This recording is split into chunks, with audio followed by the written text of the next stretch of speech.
Good evening, and welcome back to Nonsensical Stories with Declan. Today's story features Little John. Not the Little John from Robin Hood, mind you, but Little John, short for Jonathan Hobodosh. Hobodosh being his family name. The Hobodosh family actually originated a long time ago in the land of Snarkville. You may have never heard of the land of Snarkville, as the Hobodosh were actually the ruling family and the ruling clan of Snarkville. But a terrible tragedy beset them once upon a time. Oh. Ow.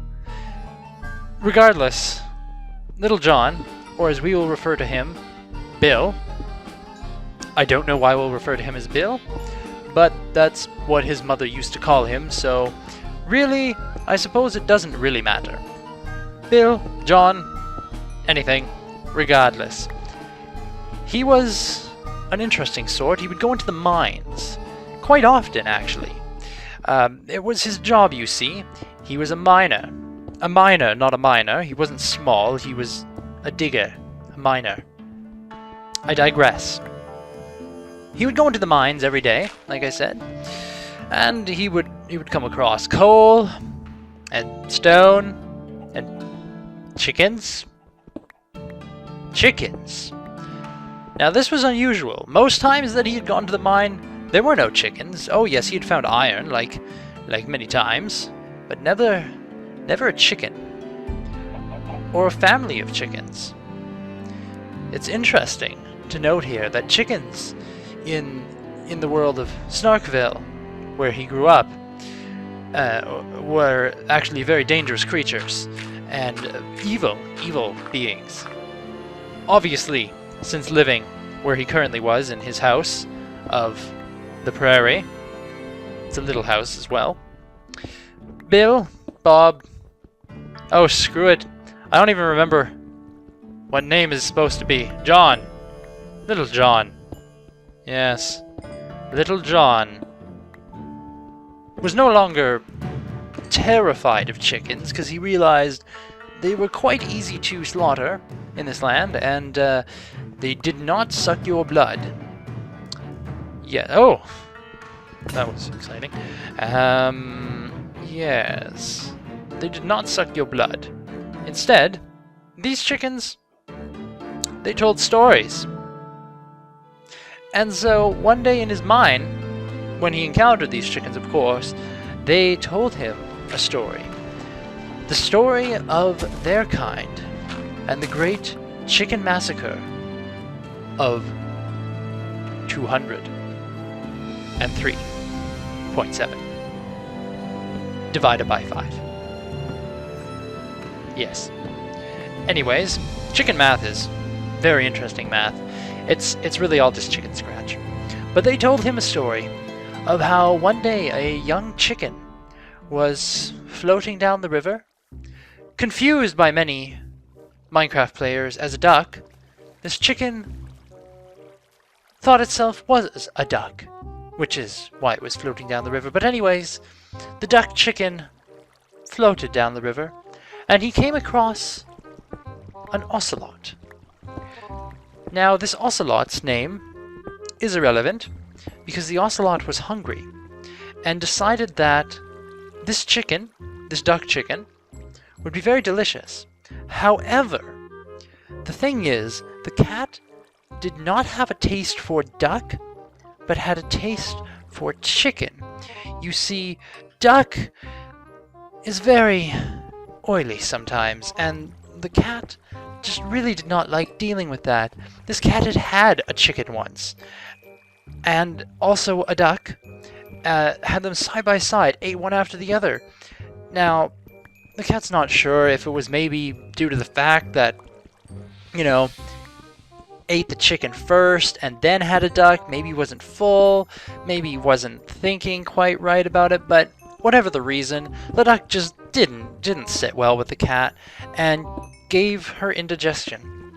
Yep, this ocelot had indigestion because of a duck. So, when this chicken comes floating down the river, thinking itself to be similar to a duck, the cat was slightly confused and cornered and caught the chicken duck. Now, there was an interrogation first, because you see, if determined that this chicken were in fact a duck, the ocelot, who did not have a taste for duck, but rather a taste for chicken, would actually let our hero, the chicken duck, go.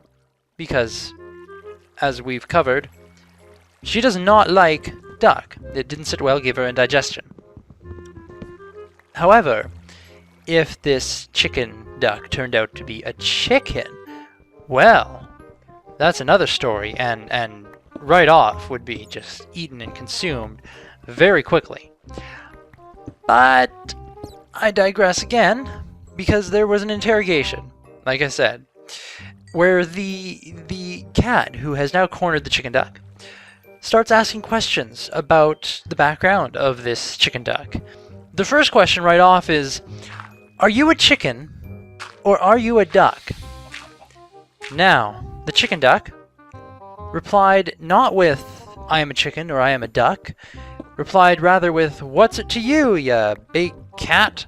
Which the ocelot, being rather sensitive about her weight, and with no real reason, she was actually a very slim cat, but to a chicken duck, these ocelots are actually fairly sizable. Like, they're bigger than themselves, but for an ocelot, this was a very normal size, cat size. So, yes. Again, I digress. But being sensitive about her weight, she got slightly offended and decided to come at the question in a slightly other way. It's like, what are you doing floating down the river here, my good friend? Like, oh, said this chicken duck, I am attempting to make my way in the world. And yourself? Now the cat all of a sudden was startled, because she hadn't realized that in cornering the chicken duck, she had gotten herself into the water. I never said she was a bright cat. She's a pretty dumb kitty, because she ended up in the water with the duck thing, and she started to flip out and cry out and meow in horrendous ways. And yes, she almost drowned, but she was saved by a polar bear. I have no idea what a polar bear was doing here. Neither did the chickens who were telling this story, which by now, the chicken who was telling the story to Little John, all of a sudden realized that the other chickens who had been around were no longer there, and, well, this is sort of because Little John got hungry in the story and a little bit bored, and he had made a furnace and started cooking the chickens, and he was actually eating some chicken as the other chicken was telling him the story. Now this other chicken, you know, realizing his story must be this boring to Little John, quickly booked it, jumped off a cliff, and fluttered down to safety, because chickens can do that, apparently. If you've never watched a chicken do that, I suggest you throw a chicken off a cliff. And never tell anyone that I told you to do that, because that's how it works in Minecraft. That'll be my excuse. I was referring to Minecraft, yes. You throw chickens off cliffs in Minecraft, they flutter down nicely. And so this is what happened. The chicken fluttered down. Hello? Hello? Oh dear. Yes. But with the chicken running away, Little John went mining ever deeper in the mine. He felt energized, of course, from eating those chickens, and decided, hey, let's investigate these terrible, horrible sounds that are coming from deep underground. It was frightening to him. But Little John was no stranger to danger. In fact, there was no stranger danger with Little John. The last stranger he had encountered took a pickaxe to the throat. I'm not sure if it was necessary, but it certainly happened. It may have been slightly unfortunate, and we may never know who that stranger was. That kind of stranger danger is very frightening to someone like Little John. But skeletons are dangerous creatures. So he figured the fact that this thing was a skeleton, maybe he should have stuck a pickaxe directly into its skull. But as he continued along, getting deeper into the darkness, he wondered what might become of him.